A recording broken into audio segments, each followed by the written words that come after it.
Parce que maintenant, on sait. Regardons vos ardoises. Ça dit quoi? Oui, on sait, le PSG, plutôt de retour pour Alicia. On sait que le PSG peut gagner la première ligue facile pour Giovanni. On sait un peu mieux quand même pour Olivier Royer aussi, bien sûr. Oui, on sait pour Loïc. Bah non, on ne sait pas, nous dit Raymond. Et oui, on sait pour Raphaël. Raymond, vous êtes le seul à me dire non. Vous voulez commencer ou écouter les copains?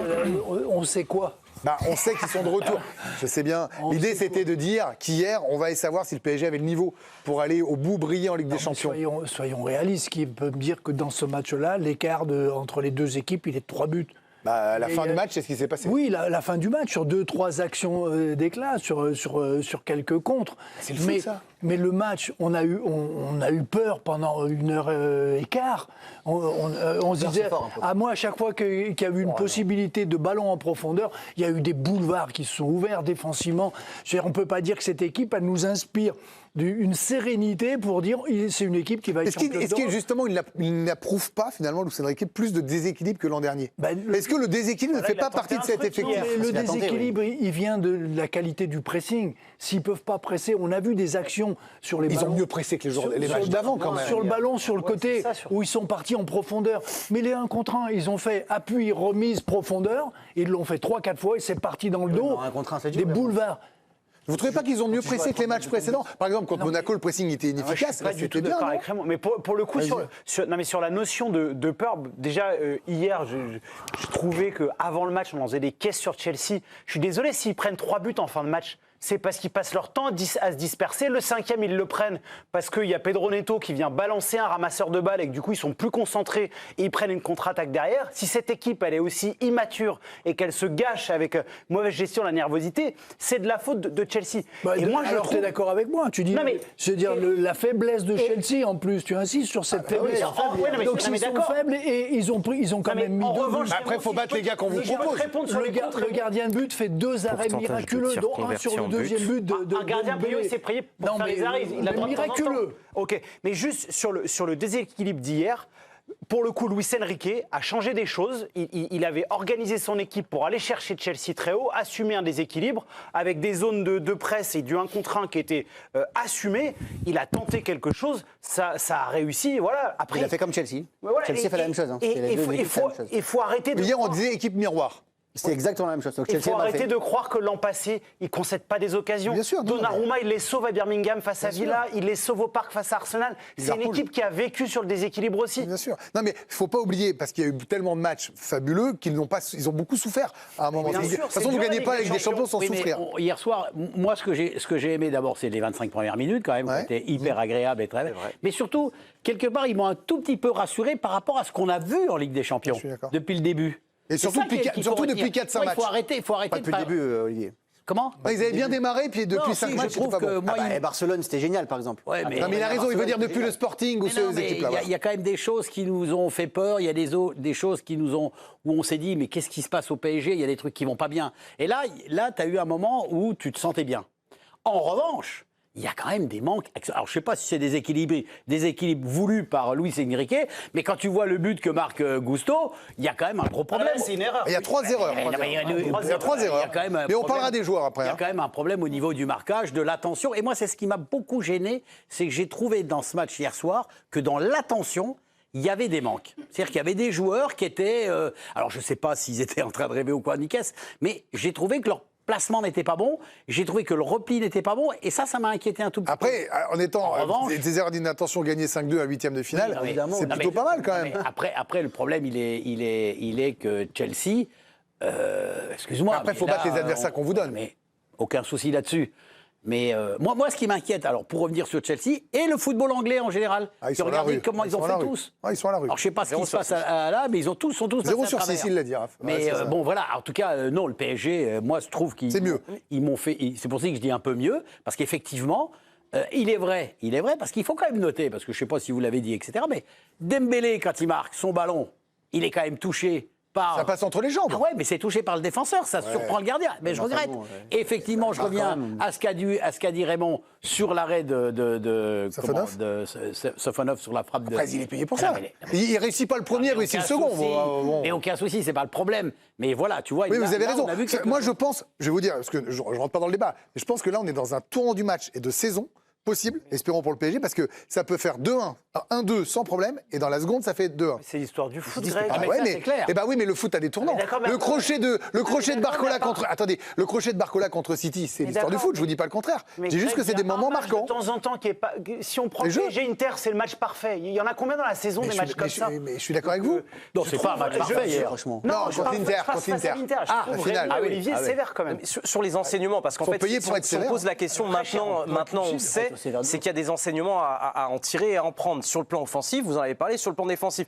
Sur le plan offensif, si Paris retrouve son efficacité, ce sont les 5 derniers matchs en Ligue des Champions du Paris Saint-Germain. Sur le pourcentage de tirs convertis en but, hier, ils ont converti 55% de leurs tirs en but. Ça, c'est l'enseignement. Donc si Paris retrouve et continue dans cette constance sur son efficacité, ça va être très compliqué de les arrêter. En revanche, je rejoins les camarades sur l'aspect défensif. Pareil, sur les 5 derniers matchs, sur le pourcentage de tirs concédés, convertis en but, allez, un tir sur 4 quasiment et un but concédé par le Paris Saint-Germain. Et ça, c'est une constance que l'on remarque en Ligue des Champions cette saison, mais c'était également, et on l'a vérifié tout à l'heure, le cas la saison dernière. Merci Raphaël, parce que je me souviens très bien que dans ces émissions, mais comme on est un peu aveuglé par la beauté du parcours et par les grands moments, et c'est normal, parce que dans le foot, et vous savez ça mieux que quiconque, on retient les moments d'émotion, de joie et tout ce que vous voulez, je passais mon temps à dire ici, finalement, qu'importe tant qu'ils marquent un but de plus que l'adversaire, ça veut donc dire qu'ils en encaissaient. J'entends complètement les exigences, mais je vous voyais d'autres lignes de la tête, Loïc. Vous n'étiez pas d'accord avec Raymond et Olivier? Je trouve qu'on est hyper dur avec le PSG. Si on se souvient de ce qu'on disait hier ou la semaine dernière sur le PSG, on était hyper inquiets avant ce match face à Chelsea. On a même entendu des gens dire que Chelsea était favori dans ce match-là face au PSG. Hier, chez moi, c'était au pire 50-50. Donc le lendemain, quand on voit le PSG faire ce match-là et battre Chelsea de cette manière-là, si on considère que Chelsea était au moins l'égal du PSG, on ne peut être que content de ce qu'a fait le Paris Saint-Germain. On avait des inquiétudes physiques. Je pense que physiquement, ils ont répondu. Ils mettent 3 buts sur les 10 dernières minutes. Au bout d'un moment, ça montre que physiquement, ils sont pas si mal que ça. Ils ont un banc qui est largement supérieur à celui de Chelsea. Moi, je suis très content du match, de ce que j'ai vu. Mais non, mais tu dis que t'es inquiet. Non, mais je peux. Ça n'empêche. Il met des nuances. Et être content. Non, mais être content, c'est pas. Ça y est, j'ai les oiseaux, j'ai bisounours. Tu vas mettre des nuances sur chaque match. La question, c'était on sait quoi. Voilà, c'est ça ce que je veux dire. Il faut être clair. Il est provocateur, il va vous provoquer. Non, mais vous êtes d'accord que l'an dernier, tout n'était pas toujours tout beau et qu'il y a eu des zones de turbulence. De toute façon, dans un parcours comme ça. Au même stade de la compétition. Attendez, Loïc. Ils prennent un but à la dernière minute en ayant fait un match exceptionnel. Mais ils ne marquaient pas. Voilà, là, il marque. Mais ils avaient fait un match exceptionnel. On sentait qu'il y avait une force. Je veux dire que je n'ai pas senti dans ce match-là. J'ai senti des trous d'air, moi, dans ce match-là.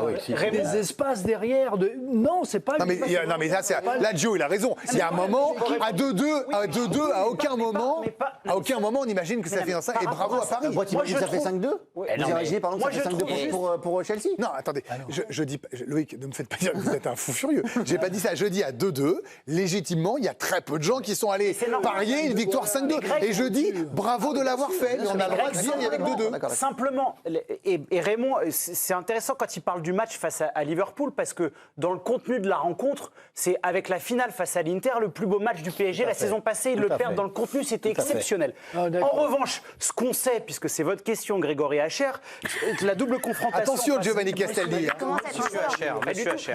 Monsieur.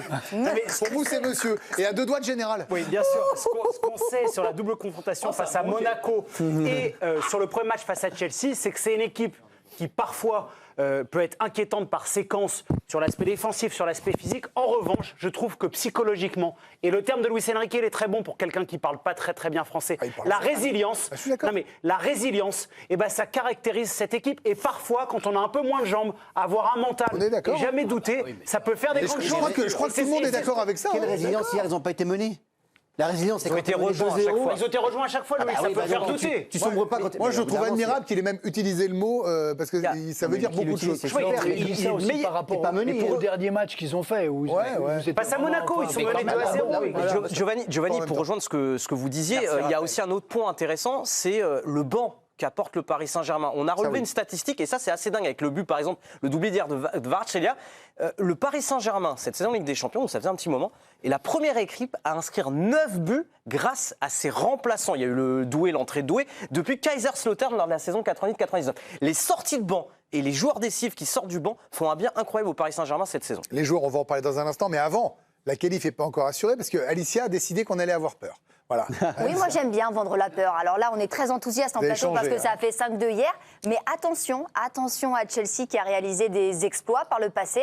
Je vais utiliser un terme que Grégory Hacher adore, à savoir les remontadas. Mais non, mais est-ce qu'il n'y en a qu'une de remontada? Le reste, c'est du pipeau. Oui, mais c'est devenu dans le langage maintenant, dans le jargon footballistique. Exemple d'ailleurs face au Paris Saint-Germain en 2014 où les Parisiens avaient remporté le match aller 3-1 en quart de finale, renversé au retour 2-0 dans un Stamford Bridge bouillant. Les Parisiens qui avaient cédé 3 minutes à 3 minutes du coup de sifflet final sur un but de Dembaba. Vous vous en souvenez sans doute, le coup de maître de Chelsea, du Chelsea de José Mourinho.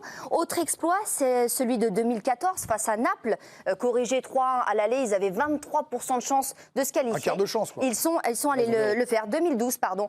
Ils sont allés s'imposer 4-1 au retour avec des buts signés Drogba, John Terry, Frank Lampard avant de s'offrir la prolongation. Et l'exploit d'Ivanovic à la 105e minute. Enfin bref, c'était complètement fou. D'ailleurs, 2012, année où ils ont remporté la Ligue des Champions, les Blues. Donc méfiance au retour. Et très rapidement, comme Giovanni l'évoquait, vous savez l'histoire de Pedro Neto qui a poussé le ramasseur de balles dans le temps additionnel. Eh bien, on a appris que son attitude va être examinée par la commission de discipline de l'UEFA. Il risque une suspension ou une amende. Donc ce n'est pas anodin pour le match retour. Pedro Neto qui pourrait peut-être être suspendu. Alors, est-ce que vous avez convaincu Raphaël Sebaoun avec la peur? Non, pas du tout. Non, mais juste pour compléter ce que disait Alicia, parce que ça, c'était l'ancien temps de la Ligue des Champions, et quand il y avait le but à l'extérieur. Juste, il faut quand même rappeler que depuis l'instauration, donc saison 2021-2022, 100% des équipes qui ont remporté le match aller par 3 buts d'écart se sont qualifiées donc depuis l'abandon de cette règle. Mais bon, jusqu'à présent, le PSG avait ce spécialiste, puisque la première équipe à l'avoir fait sous l'ancien temps, c'était le PSG. Très honnêtement, bien sûr, il peut se passer tout ce que vous voulez, le football, et puis on peut dire, moi je peux vous affirmer ici qu'ils sont qualifiés si vous voulez, et puis on repassera les bandes, ils ont dit n'importe quoi. Mais je ne les vois pas ne pas marquer contre cette défense de Chelsea. Je veux dire, ça veut dire que s'ils en marquent un, pour aller en prolongation, il faut qu'ils en prennent 4. Ouais. Alors après, à Aston Villa, ils ont pu sombrer en seconde mi-temps. Mais quelqu'un voit vraiment un peu de danger au retour ou pas du tout, très honnêtement? Non, Du danger, oui. De là à en prendre sans en marquer 4. Oui, ils Sans peuvent marquer, perdre. non. Sans marquer, ça Et on semble n'a pas difficile. souligné quand même de marquer 5 buts avec un maillot aussi moche. C'est une belle Mais moi, je l'aime bien. Il est moche. Bah, je l'aime bien. C'est immonde. Moi, j'aime bien. Ah non, il est Tu moche. trouves mais moche, mais il est pas moche. Giovanni, il a été inspiré par vous et la nuit parisienne. Non, mais C'est pas- vous qui avez raconté comment on faisait? Ça m'est arrivé de sortir dans une autre vie, j'ai jamais vu ça la nuit. Des vêtements aussi moches. Parce que vous n'étiez plus lucide. par les marques, surtout. Quelqu'un pense que Neto aurait dû prendre un jaune ou pas? Bien sûr. Ah oui. Bah Vous oui. faites un débat. Bah oui. bah non. On touche pas un gamin, quand bien même le gamin garde le ballon, enfin. Bah, déjà, il y a deux. Alors, ok, on peut condamner le geste, mais derrière, Luis Enrique qui fait signe à la ramasseur de balle de garder le ballon, bah, c'est anti-jeu. Le ramasseur de balle qui garde le ballon, c'est pas son travail. Tu donnes le ballon. Mais c'est dans tous les stades. On ne demande pas d'être acteur du.